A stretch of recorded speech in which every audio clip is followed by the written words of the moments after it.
on peut réaliser tout l'amour qu'il a pour nous. Comprenez? On valait un prix incroyable à ses yeux pour que le Seigneur puisse venir et quitter tout ce qu'il a quitté pour venir ici puis souffrir tout ce qu'il a dû souffrir pour qu'on puisse revenir à la table du roi. Alléluia. Fait que là, on peut réellement réaliser tout l'amour qu'il y a dans le cœur du Père, tout l'amour qu'il y a dans le cœur de Jésus pour nous ramener ensemble. Amen. Tout le monde est rentré, on y va pour la prédication. Un fidèle serviteur ce matin. Je pense qu'on peut reculer. Pas la première? Le premier. Vous allez voir un fidèle serviteur. Marc 10, 45. Car le Fils de l'homme est venu non pour être servi, mais pour servir et donner sa vie comme rançon de plusieurs. J'ai marqué pour ne pas développer tous nos muscles spirituels. Donc, vendredi soir, quand j'arrivais, mon petit-fils est venu me voir, il n'est pas là maintenant, il est de l'autre côté. Je ne faisais pas comme lui, parce que je lève ma chemise. Là. Il dit, garde ça, pépé! Garde mes muscles! C'est de là vient le massage. J'ai regardé ses muscles, tu sais, il a tout contracté comme ça, tu sais. Puis après ça, puis regarde, si tu souffles dedans, ça devient encore plus gros, hein. Mais lui, il essayait de développer, puis là, il m'a fait des push-ups. Et puis, il y avait la petite fille à Mario qui en a fait plus que lui pour montrer qu'elle est en forme. Alléluia! Je dis, wow! Pourquoi développer nos muscles spirituels? Ça, ce matin. Est-ce que c'est juste pour l'apparence? C'est juste pour que les gens voient tout à coup. Pourquoi on se développe des muscles? Tu sais, posez-nous la question. J'ai envie de dire à Élie, pourquoi tu te développes? Pourquoi tu tiens à développer comme ça? C'est juste l'image que les gens voient qu'à un moment donné, tu es bâti. Quand tu te regardes dans le miroir, tu te dis, wow, regardez mes biceps. Tu sais, regardez tout ça. Oh ben non, tu vas utiliser ça à un moment donné, ces muscles-là. C'est quoi tu vas faire avec les muscles? Il y a une raison pour qu'on les développe aussi, nous autres. Des fois, les enfants ne savent pas tout le temps, mais nous autres, on devrait savoir. Puis ce matin, on va parler à quoi servent tous ces muscles spirituels qu'on développe. On prend du temps dans sa présence, on prend du temps à méditer sa parole, on prend du temps pour venir à l'église. On veut développer des muscles spirituels. À quoi ça sert? Alléluia. Hein? Comment pouvons-nous faire une différence comme chrétiens dans notre région? Jacques et Jean et les fils de Zébédée viennent trouver Jésus, lui disent, il demande une place. Il dit, on voudrait te demander une faveur, Seigneur. On voudrait que, mais tu rentres dans ta gloire, qu'on soit assis à droite puis à la gauche de toi. Tu sais, j'aille bord. Le Seigneur a dit, pouvez-vous passer où ce que je vais passer? Pouvez-vous souffrir où ce que je vais souffrir? Puis il dit, oui, on va le faire. Il dit, quelqu'un veut être mon disciple, il est prêt à tout quitter pour suivre le Seigneur. Le Seigneur est en train de leur dire, écoutez, ça prend des bons muscles, là. Quand que tu vas avoir à passer ça. C'était quoi la condition que le Seigneur voudrait avoir? Les autres, ils voulaient avoir la gloire, ils voulaient avoir l'honneur, ils voulaient être assis chaque côté. Wow. Quand tu vas venir dans ta gloire, Seigneur, on veut être à ta droite, à ta gauche, on veut paraître. Là, les disciples qui étaient autour, ils étaient fâchés, les autres disciples. Vous avez rappelé l'histoire? On dit, pour qui vous prenez vos deux, là? On est 12, là, on est plus. Nous autres aussi, il y a une place d'honneur pour nous autres. Nous autres aussi, on va... Le Seigneur, il dit, hey. Il dit, les gens dans le monde, il dit, quand ils veulent exercer un pouvoir sur les gens, fait pas ci, fait pas ça, comprenez, ils veulent exercer un pouvoir. Mais il dit, il ne faut pas que ça soit comme ça entre nous, entre vous. Qu'est-ce que c'est qui est important? C'est que le plus grand parmi vous autres peut être le serviteur de tous. C'est ça qui en est. Le serviteur, c'est vrai que le plus grand.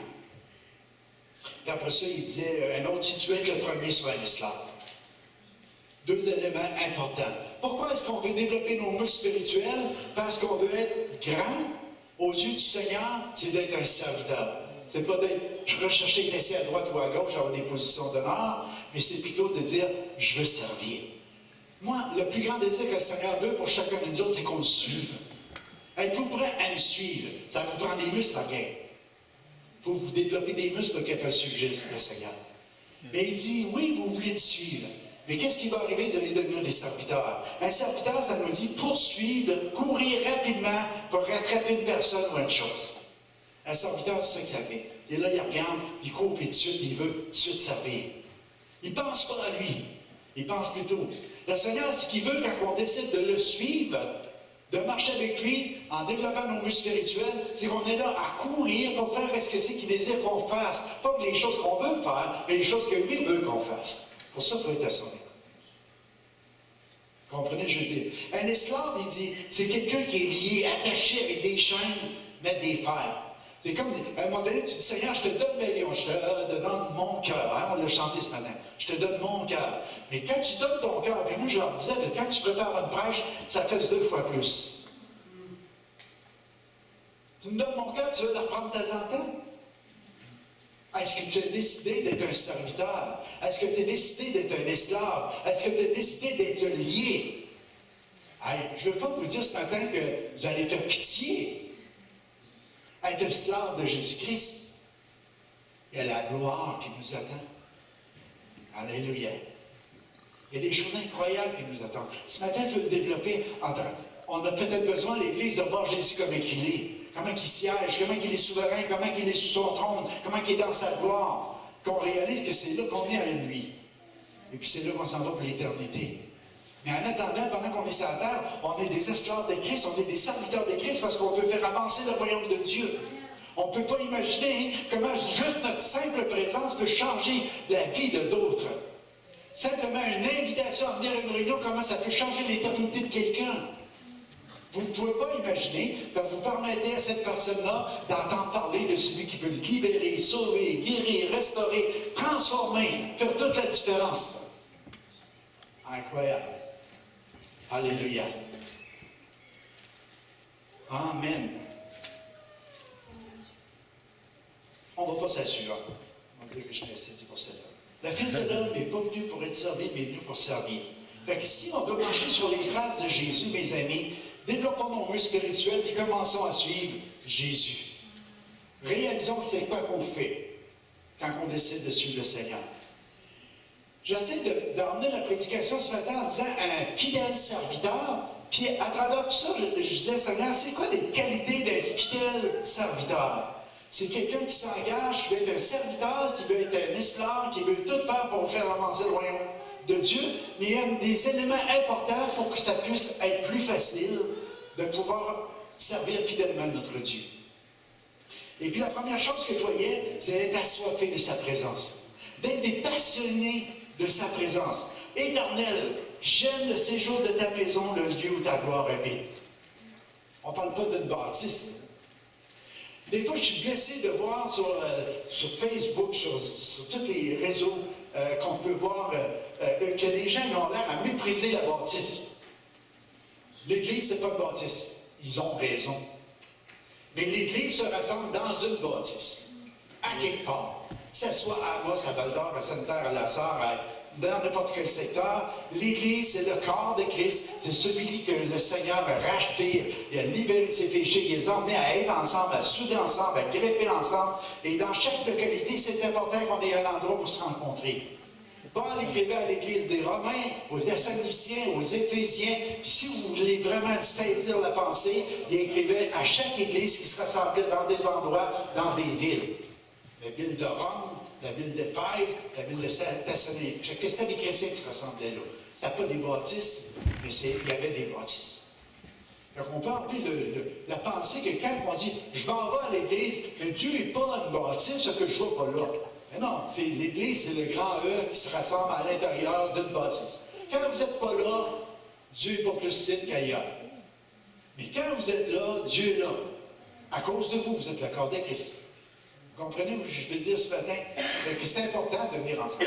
Quand je dis j'aime le séjour de ta maison, c'est parce que quand on vient ensemble, il y a quelque chose qui se passe. 2 ou 3 rassemblés. Ce n'est pas le nombre, c'est simplement l'unité. Des désirs d'avoir passé par la croix, d'être lavé, purifié, sanctifié par le sang du Seigneur. Puis quand on vient ensemble, il y a une connexion. On devient l'épouse de Christ. Il y a quelque chose de beau.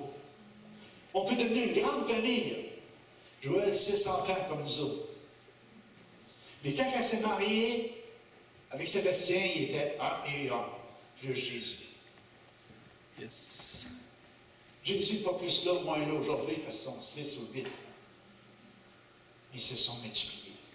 Et je crois que partout où sa présence Seigneur se manifeste, il y a des multiplications. Alléluia.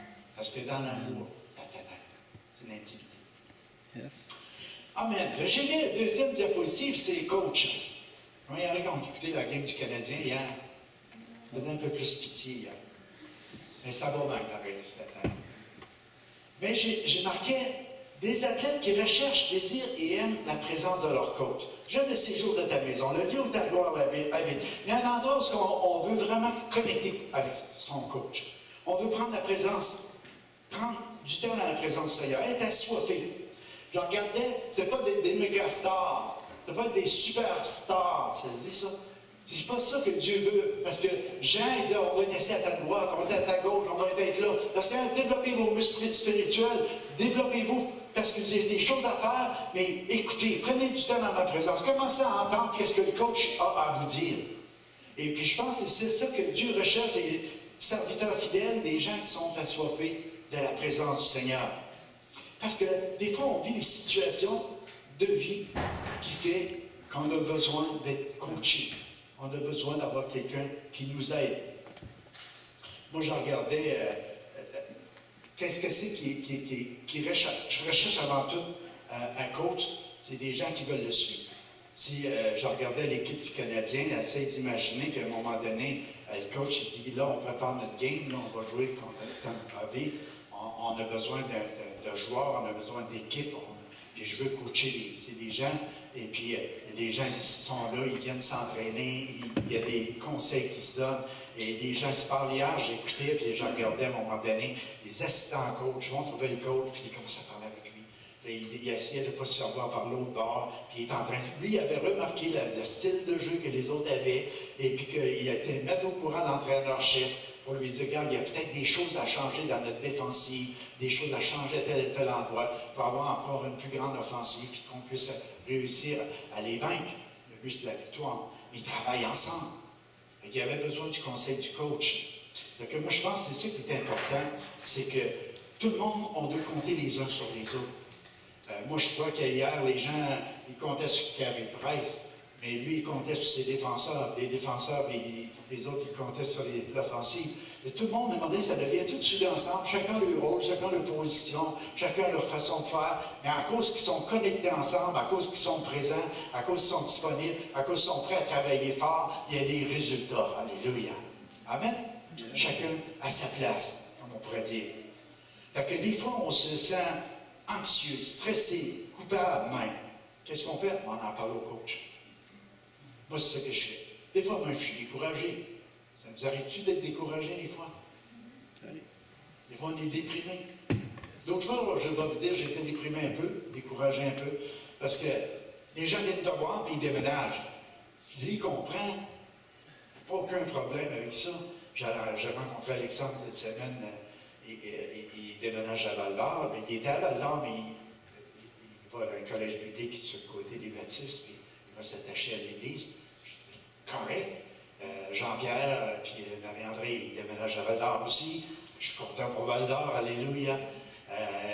On a eu Joanie qui est partie à Rouen. Quand on regarde ça en nombre, c'est beaucoup de gens avec les enfants.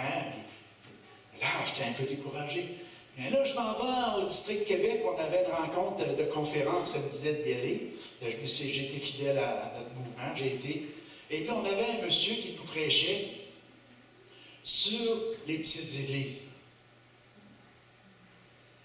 Et puis ça m'a fait du bien. Ça m'a encouragé. J'ai acheté plein de volumes, je ne les ai pas encore distribués.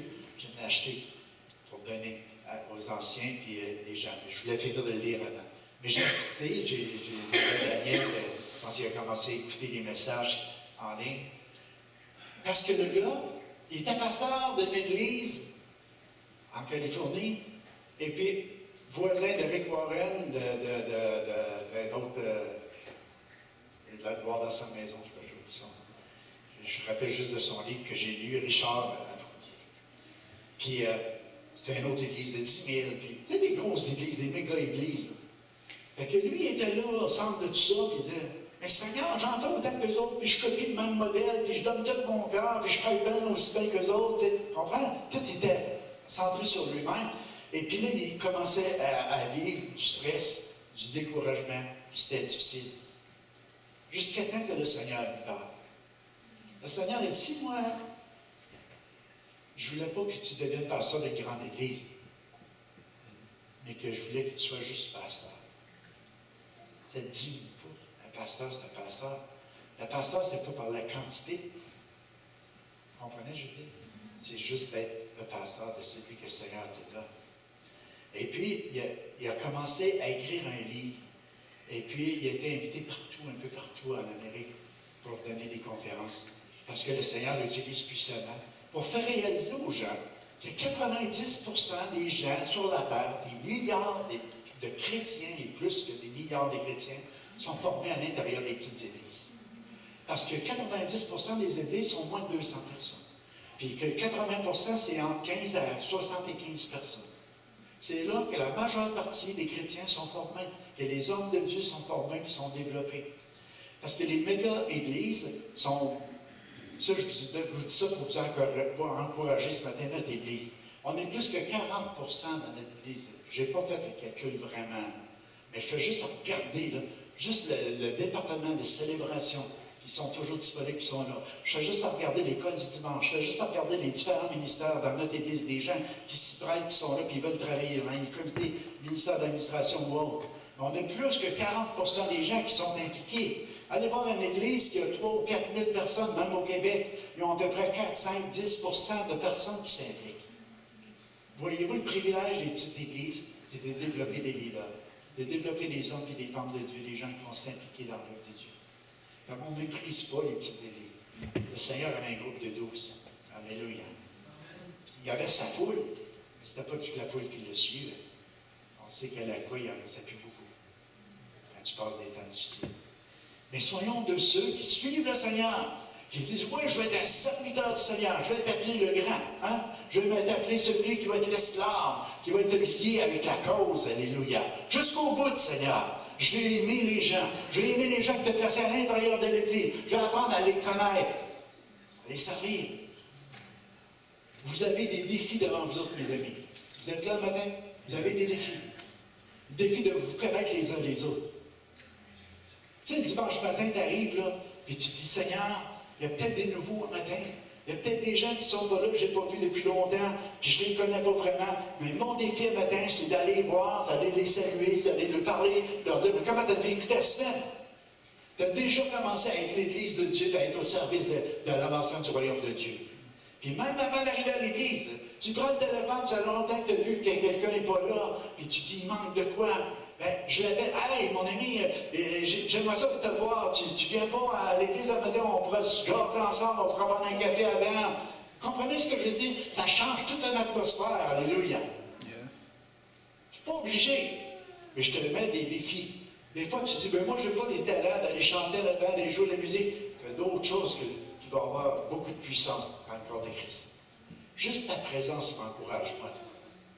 Juste quand tu es là, ça change ma dynamique. Ça me fait du bien. Dieu fait du bien au pasteur. C'est une bonne chose.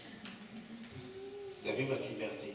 Mais ce que je veux dire, vous avez tous des rôles à jouer dans le corps de Christ.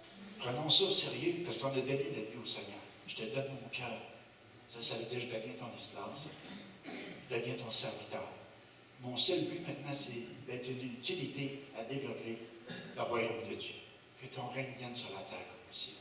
C'est quoi le règne, l'amour, la paix, la joie? Je vais aimer les gens. Je veux les rendre joyeux. Je veux qu'ils enlèvent leur tristesse. Je veux leur partager mon cœur. Je veux leur dire que Jésus est la solution. Que Jésus va leur donner. Il peut intervenir dans n'importe quelle situation de vie. Il peut emmener la vie. Il peut emmener la délivrance. Il peut emmener la guérison. Il y a des gens qui croient que notre Dieu est vivant et que notre Dieu va faire la différence. Il y a des gens qui souffrent dans notre région. Il y a des gens qui se suicident. Il y a des gens qui sont découragés. Il y a des gens qui s'enlèvent la vie. Encore dernièrement, j'entendais quelqu'un, si ça n'allait pas dans son couple, il a décidé de faire un face-à-face. C'est tellement triste quand tu attends ces choses. Mais on a la solution. On peut partager la vie avec ces gens. Amen. Un fidèle serviteur. Alléluia. Oh, voilà. On va envoyer au message. Que la porte de notre cœur soit toujours ouverte à sa présence. On devrait être des gens de la présence de Dieu. Des gens de la présence, des assoiffés. Ce qui nous rend uniques, mes amis, c'est qu'on est des enfants de Dieu. Alléluia. On a un Père. Puis plus que ça, on est l'épouse de Christ, comme je disais tantôt. Ce qui nous rend uniques, c'est qu'on aime la présence de Dieu. On baigne dans la présence de Dieu. On macère dans la présence de Dieu. Vous savez, ça veut dire que l'amour du Père est répandu dans nos cœurs par le Saint-Esprit. Je ne parle pas d'émotions ou de sensations ou de manifestations. Je vous parle d'une transformation que le Père va faire de gloire en gloire en image de Christ à cause de l'amour qui répand en chacun de nous. Vous ne pouvez pas imaginer comment vous faites la différence. Je regardais, je dis ça juste comme une histoire, mais Zacharie. Zacharie est arrivé, il avait l'air comme dire, ben là, j'ai suivi ma mère parce qu'elle était en France pendant plusieurs jours, puis c'était un bout que je ne l'avais pas vu. Puis là, je vais aller en Abitibi, je vais être proche de ma mère pour l'accompagner. Mais là, il arrive, quand il est arrivé chez nous, vendredi, il rentre dans la maison, puis je voyais tout de suite, là, comme je suis là, parce que je vais être avec elle, mais je savais de plate, peut-être, tu sais. C'est ça que je ressentais pour lui. Mais je me suis dit, je vais essayer d'y rendre ça agréable. Puis, tout de suite, elle m'a commencé à partager, sa mère, dans son petit cœur avec son père, c'est qu'il aime les affaires de bois, des affaires qu'il peut découvrir. Des fois, ils partent, puis ils vont dans les ventes de garage, puis ils ramassent des affaires, puis ils trouvent ça beau. Puis, regarde, là, je me suis intéressé à qu'est-ce qu'il aime. On a commencé à jaser. Je l'ai emmené visiter l'atelier un peu. Il a commencé à bricoler des affaires. Là, il voulait ramener un marteau. Après ça, c'était un ça. Puis, endormi, il disait, tu sais, il dit, ma mère, là, il dit, un petit rien va être content. Il dit, qu'est-ce que tu peux y faire comme un petit rien? Je sais pas. T'as pas d'idée? Ah, ce petit morceau de bois, là, tu pourras pas y faire un vase là-dedans. Hey, je dis, il est tard. C'est beaucoup de travail. J'ai vite, mais de vite. J'ai dit, tu vas le sabler toi-même, rentre chez vous, je vais te donner du papier. Il était fier, il a tout mis des blocs de bois, coupé des branches, il a rempli son sac, il est parti avec ça. Heureux. Heureux, complètement transformé. Puis là, le lendemain matin, il vient te voir. Là, il dit à sa mère, il dit, à quelle heure il faut partir pour le déjeuner? Ah, tu vas partir vers 7 heures. C'est bon temps. Puis il dit, ton frère, toi, là-bas, il dit, vas-tu aimer ça, tu penses? Il dit, le bois, lui. Je dis, non. Il avait connecté, hein? Elle m'a dit, elle dit, pasteur, je sais, elle dit, qu'il va m'en parler longtemps, elle dit, on ne vous oubliera pas. Tout ça pour vous dire, c'est qu'on peut faire un impact dans la vie des gens autour de nous. Puis, dans notre église, on peut-tu arriver à un endroit, regarder autour de vous, de dire que personne ne se sente seul, que personne ne se sente déprimé, isolé. C'est une alliance qu'on peut prendre entre nous autres, de dire, on s'aime les uns les autres, on est des frères et des sœurs en Seigneur. Amen. Ça, c'est notre décision. Les autres faisons ce qu'ils veulent, mais ici, nous, personnellement, chacun de nous, on dit, moi, ça va être de même dans ma vie, ça. Je veux faire des câlins aux gens. À un moment donné, ils vont dire, décolle un peu, là, tu m'en fais pas grave. Maurice, c'est un homme qui s'attache à ça. Tellement précieux. Un frère précieux. Il est en bleu, hein? Hey, les gars, merci, hein? C'est incroyable tout le travail qu'ils font. Hein, Christian? Super. Les toilettes, ça avance, là. Les chambres de... C'est vraiment beau. Deux, tu fais le bon travail.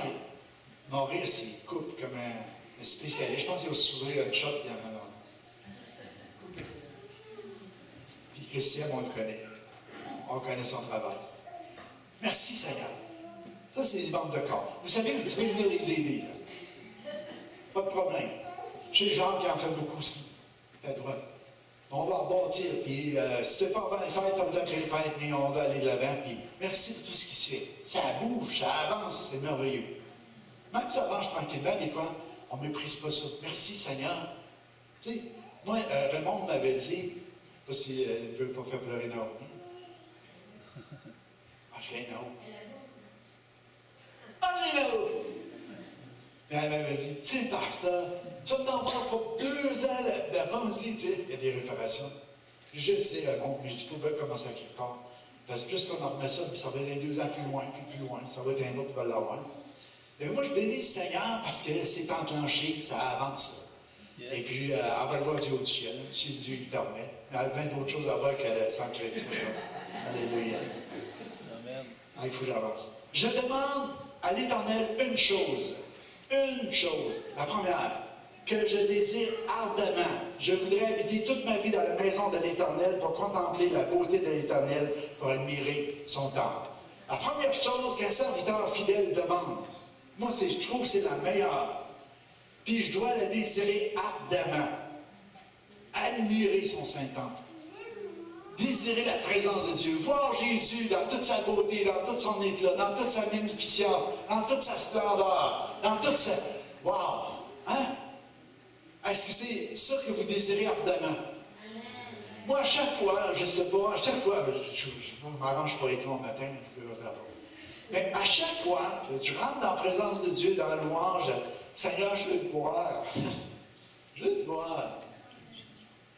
J'ai toujours cette soif, c'est ardent de moi. J'ai besoin. Encourage-moi, Seigneur, juste touche-moi. Encore. Alléluia. Je puisse sentir l'amour encore, Seigneur. Je trouve terre à terre. Je suis vraiment charnel. Là. Mais je pense que Dieu aime ça pareil. Parce qu'il m'a créé avec un corps aussi. Corps en esprit. Il m'a vu comme j'étais. Mais de voir qu'on soupire après lui, comme une biche qui soupire après les courants d'eau. Mon âme a soif de toi, Seigneur. Comme dans une terre aride, desséchée sans jour. Je veux te contempler dans ton sanctuaire pour voir ta manifestation de ta puissance, de ta gloire. Oh, alléluia. Alléluia. Oh, on a des jumeaux le matin. Wow. Ah, une belle petite famille. Ce que je demande ardemment, parce qu'il me protège déjà dans son tabernacle. Tu sais, des fois, on a dit le mot tabernacle, mais c'était pas le même affaire. Il nous protège dans son tabernacle. Je suis protégé. Moi, je me rappelle dans une période de ma vie où j'allais à l'église, puis on mettait Dieu dans le tabernacle. Mais aujourd'hui, il me protège dans son tabernacle, dans sa présence. Quand le jour du malheur arrive, je peux être caché à l'abri de sa tente. C'est ça nous dit le psaume. Il m'élève déjà sur le rocher. En Jésus-Christ. Je suis déjà en sécurité.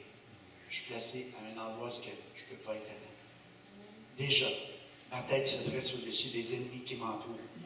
J'offrirai des sacrifices dans sa tente avec des cris de joie. Je chanterai, je célébrerai. Un serviteur fidèle, c'est quelqu'un qui aime la présence de Dieu, qui a désir ardent, puis qui sait qu'il va être reconnaissant à Dieu, qui va avoir un esprit de louange, de célébration, d'adoration. On va avoir des danses d'adoration. Le Seigneur va s'occuper de ça. S'il y en a qui veulent venir, là, avec Leslie, ça va être la fin de semaine du dernière journée de novembre, première journée de décembre, samedi. Et puis, il va y avoir des danses prophétiques. Des danses, surtout, parce que prophétique, ce serait beaucoup de travail, parce que ça prendrait plus qu'un atelier. Mais vous voulez juste célébrer, adorer le Seigneur avec la liberté? Moi, je ne pense pas d'y aller, je ne suis pas sûr. J'ai les jambes de plus en plus raides. Mais tu veux danser dans la présence de Dieu? On ne sait jamais. Des fois, tu sais, alléluia. Prendre une pleine liberté à adorer le Seigneur, à célébrer Dieu, être comme les anges, tu sais. Tu fais les ailes, tu sais. Leslie, quand on était à Montréal, au GU, elle a dansé un soir, il y avait une célébration. Et puis, j'essayais de me fermer les yeux pour louer le Seigneur, mais je t'apportais toujours à ouvrir les yeux et à regarder. Parce que c'était tellement prophétique, les mouvements, les gestes. J'imaginais les séraphins et les archanges et les anges autour du trône, quand on lit Isaïe, qui a eu la vision de la sainteté de Dieu, que j'imaginais qu'elle représentait ce qu'on ne voit pas dans le visible, mais elle, ce qu'elle faisait dans le visible, ça nous représentait ce qui se passe dans l'invisible. Quand les gens se trouvent face à face avec la gloire de Dieu, la sainteté de Dieu, tu as le goût de couvrir les yeux. C'est comme les séraphins faisaient, juste révérer Dieu 3 fois ça. Alléluia. Donc, je vous invite, il va y avoir un après-midi de ça. Alléluia. Donc, on va avoir une belle fin de semaine. Ça commence le vendredi soir. Je fais de l'annonce, je ne t'ai pas supposé, mais le vendredi soir, on va apporter la prédication sur il faut connaître notre identité. Le samedi matin, les hommes, on a un déjeuner avec Sébastien. Le samedi après-midi, Leslie avec Sonia vont emmener un groupe de danse, d'adoration. Et puis le samedi soir, il y a un ralliement jeunesse pour tous ceux qui ont le cœur jeune, avec Sébastien.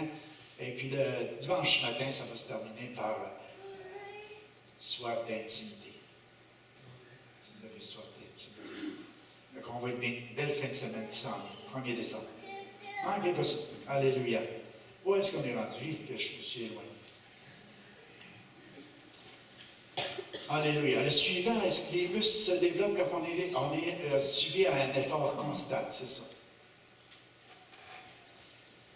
Écoutez, je vais vous dire, Jésus de Nazareth était un homme dont Dieu vous a démontré l'autorité en accomplissant par lui toutes sortes de miracles, des signes prodigieux au milieu de vous, comme vous le savez vous-même. On veut suivre le Seigneur. Donc, on veut développer nos muscles, puis on s'est soumis à des efforts constants, parce que tu as des œuvres à faire, tu as des choses à accomplir, puis tu as besoin continuellement de renouveler ta force dans le Seigneur pour être capable d'accomplir tout ce que Dieu a préparé. Là, j'essaie d'être plus rapide. Alléluia. J'écrivais pourquoi ne pas être des serviteurs et des servantes de la présence du Seigneur, premièrement.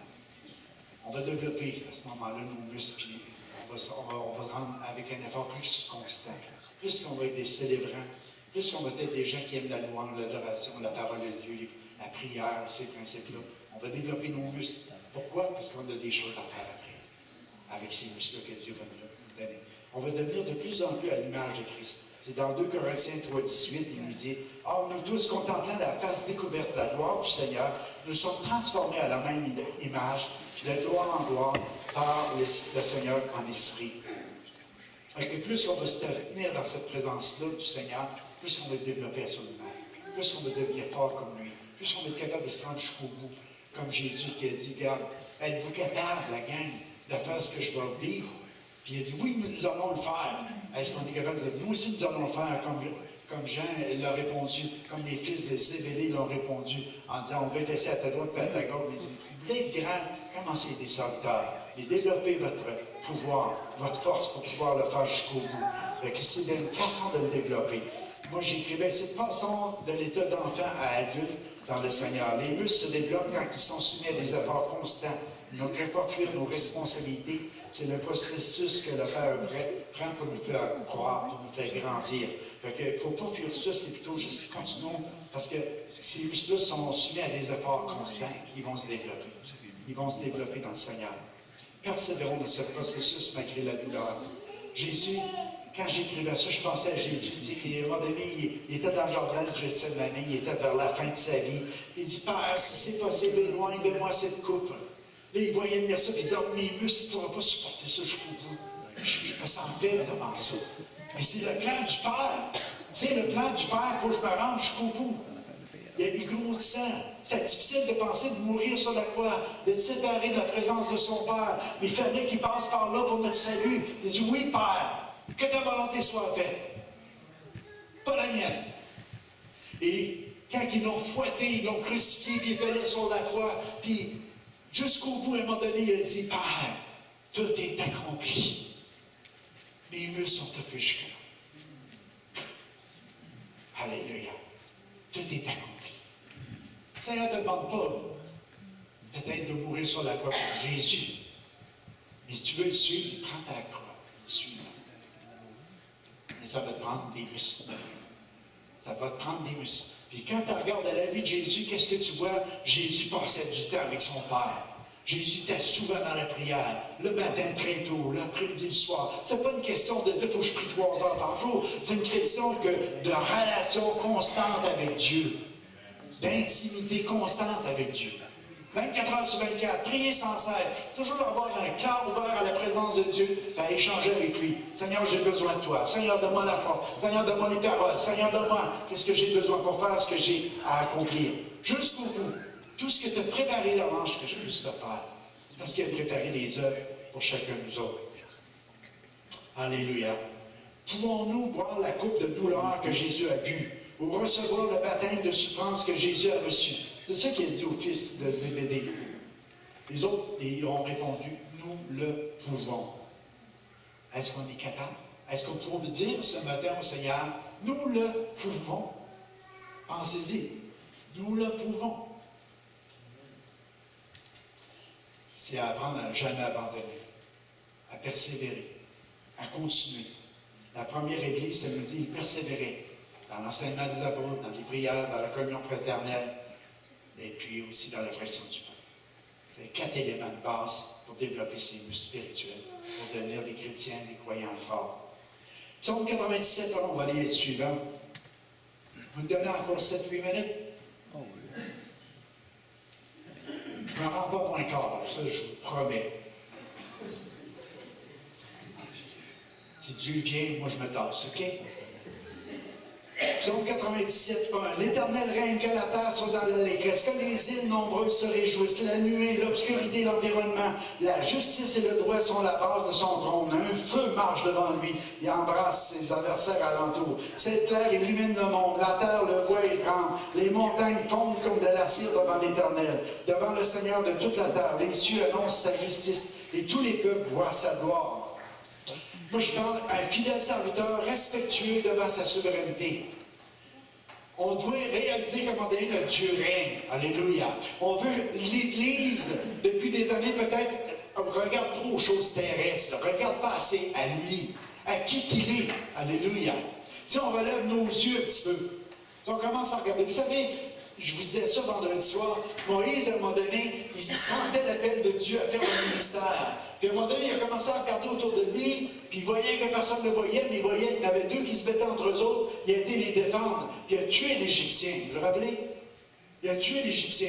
Après ça, il a dû s'enfuir dans le désert, parce que là, il était poursuivi. Ça veut dire qu'il savait qu'il fallait qu'il fasse l'œuvre de Dieu, mais il l'a fait dans la chair. Il l'a fait avec ses propres forces. Ça y a emmené des sérieux problèmes. Mais à un moment donné, il s'est éloigné, puis il est rentré dans un buisson ardent, ça c'est à l'autre diapositive, mais il s'est allé dans le buisson ardent, j'essaie juste d'être vite, pour ça que je vous le raconte tout de suite. Et puis il y a eu une manifestation, un buisson le feu est pris, puis il ne se consume pas. C'était la présence de Dieu qui était là. Puis Dieu lui dit, enlève tes souliers, tu es une terre sainte ici. Tu es un endroit saint. C'est le Dieu 3 fois saint qui se manifeste à toi. Puis là, il a commencé à dire, je veux que tu ailles sortir mon peuple de l'esclavage de l'Égypte. Moïse n'était plus pareil. Moïse avait essayé une fois juste de délivrer. Il sentait l'appel de Dieu. Il avait oublié de regarder en l'air. Il regardait juste en bas. Ça a emmené des problèmes. Mais quand il a vu l'appel de Dieu, là, il a commencé à réaliser, ah, moi, je ne suis pas capable, Seigneur. Je n'ai pas la parole facile, Seigneur. Ils ne voudront peut-être pas m'obéir.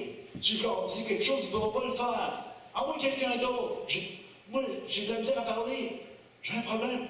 Ça ne nous ressemble pas, ça, mes amis, des fois. Quand le Seigneur dit, non, témoigner à quelqu'un, moi, non, je ne suis pas capable. Ah oui, c'est un autre, Seigneur. Je n'ai pas la parole facile. Du coup, j'ai des questions que je ne peux pas répondre. Je ne sais pas, tu sais. Comprenez ce que je veux dire? Et Moïse a ressenti à ce moment-là que Dieu dit, garde, je vais être avec toi. Oh, palais. Ça transforme tout. Ça change tout. Juste de savoir que Dieu va être avec toi, que le Dieu, le souverain, celui qui est en contrôle du monde, ce n'est pas les armées du monde qui vont détruire la terre, ce n'est pas le monde qui va détruire les hommes, c'est quand Dieu va dire c'est assez. Croyez à ça? Oui, il laisse faire. Il y a le plan de Dieu pour racheter. Mais Dieu est en contrôle. Il laisse faire des choses, pourquoi? Parce que les hommes qui font des mauvais choix. Puis quand il y a des saints prient, il intervient. Il intervient. La prière juste est efficace. Et on peut faire changer des situations de vie. Mais Dieu veut sauver les hommes, il les aime. Mais ce que je veux vous emmener, c'est à regarder à lui ce matin. Dieu est un victorieux, ce pas un perdant. Alléluia. Nous sommes sur le bon bord. Il nous a rachetés, on fait partie de sa famille. Nous sommes des enfants de Dieu. Dieu a des plans incroyables pour l'avenir, pour nous autres. On le sait, alléluia. En attendant, on est des serviteurs souffrants. Oui, on doit développer nos muscles spirituels. On doit regarder à lui. On doit être conscient que lui nous a dit qu'il sera avec nous jusqu'au bout pour faire l'œuvre de Dieu qui nous appelle à faire. Il ne nous a jamais dit que ça va être facile. Mais il dit qu'il va manifester sa puissance. Alléluia. Donc, nous avons besoin de voir aujourd'hui un peu plus qui est Dieu. Dans toute sa beauté, dans toute sa splendeur, dans toute sa magnificence, dans toute son autorité, dans toute sa puissance, pour qu'on réalise qu'on est sur le bon bord, et puis que, oh, ça s'en vient, mes amis. On va être dans la gloire pour l'éternité. Donc, ça va nous aider à faire l'œuvre de Dieu. On va juste tourner rapidement. Alléluia. Vous voyez, là, j'ai vraiment été rapide, je ne regarde même pas plus mes notes que ça. On va aller à la fin, la dernière de tout. Là, tu vas sauter celle de Moïse. Ouais, je l'ai passé. C'est la dernière. T'es rendu à la dernière. Ah ouais, le pote à Amos. J'ai suivi le pote. C'est du pote à Amos. Non, j'ai mis ça, c'est parce qu'on parle de ça. Puis à un moment donné, il y a des gens qui ont été voir quelqu'un qui a dit, un chef de gang de rue, il a dit, comment tu fais pour que ça soit si prospère, ta business? Tu sais, nous autres, on sait que depuis qu'ils l'ont légalisé, il manque de stock. Mais les gars de gang, ils ne manquent pas de stock. Hier, j'écoutais l'émission de Sarniam, je ne sais pas si vous l'avez pris sur. Puis, pour entendre des gens. Le gars, il sait que. Comment tu appelles ça, le stuff qu'il y a en même temps? Ouais, c'est vrai ça. Puis, ça a l'air que si tu prends ça, tu peux mourir. Mais là, ils ont dit, il y en a dedans, tu vas-tu prendre pareil? Ah oui. Oui, mais je n'ai besoin. Tu sais, il dit, moi, vivre comme c'est l'autre, je vais autant mourir. Fait que je peux souvent prendre ça puis mourir que de ne pas en prendre puis faire face à la vie. T'aurais vu cette semaine, les lèvres sont gelées, j'ai 2 fiancés de me poignarder. Il y avait des denteurs. C'est j'ai vécu cela. Mais il y a quelque chose qui dit, pourquoi tu as tant de réussite? Il dit, moi, le chef de gang, il dit, je suis à l'endroit où il faut que je sois en train de pouvoir fournir ce qu'ils ont besoin. Et c'est comme ça que je me fais des bons clients. Mais on est capable de réaliser, nous autres, l'Église, on est-tu à la place qu'on devrait être en train de dire les choses qu'on aime, les choses qui peuvent changer leur vie, pour qu'ils puissent réaliser qu'on a du bon stock. Alléluia! Yes. Puis ça ne coûte rien. Les autres, c'était tellement terrible, le témoignage hier, j'avais mieux m'en aller à un moment donné. On l'a écouté jusqu'à la fin, mais je pensais que c'était pas fini, je m'en vais. Mais j'écoutais, puis tu sais, la fille est enceinte, elle tombe enceinte du gars qui est là, tous les deux sont dépendants, c'est lui qui fournissait le stock à elle. Là, lui, il dit à elle, il dit là, il ne faudrait plus t'en prendre. T'es enceinte. Oh, mais je ne suis pas capable. Elle dit, on peut se sevrer tranquillement, mais tous les deux ensemble, ben, tout est bien après tout, tu sais. C'est la conversation qu'ils ont ensemble devant sa mère qui me posait des questions, tu sais. Ben oui, toi, t'es enceinte, faut t'arrêter, mais moi, je vais continuer. C'est ton Dieu. Mais pourquoi ils sont devenus dépendants comme ça? Au point de vendre ton corps pour avoir ta dose. Rien, tu ne fais ça pas pour l'avoir. Mais pourquoi ces gens-là ils ont de la réussite? Parce que quand ils sont dépressifs, quand ils sont découragés, quand ils sont à la sortie des écoles, des cégeps, partout ce qu'ils sont, ils sont là avec leur stock, puis ils voient le jeune qui est là, ah viens donc voir, regarde, je vais t'en donner un, t'assureras ça, tu vas voir, tu vas plus intelligent que tu couches. Mais tu vas être plus dépendant, c'est un petit peu. Peut-être nous, l'Église, on est peut-être des serviteurs souffrants, des esclaves de Christ, que des fois on va se trouver à des endroits qu'on n'aimerait peut-être pas, qu'on va être pour la bonne cause, en train d'emmener une solution au problème de la société. Puis de les emmener à être dépendants de Dieu, pas être dépendants de la drogue. Amen. Alléluia. Oui, il y en a du pas de la bosse. Mais l'amour de Dieu est ici aussi. Alléluia. Il y a des témoins de l'amour de Dieu ici. Vécu. Alléluia. J'essaie de finir rapidement. Tu vois pourquoi il y a tant de gens qui sont prédiqués?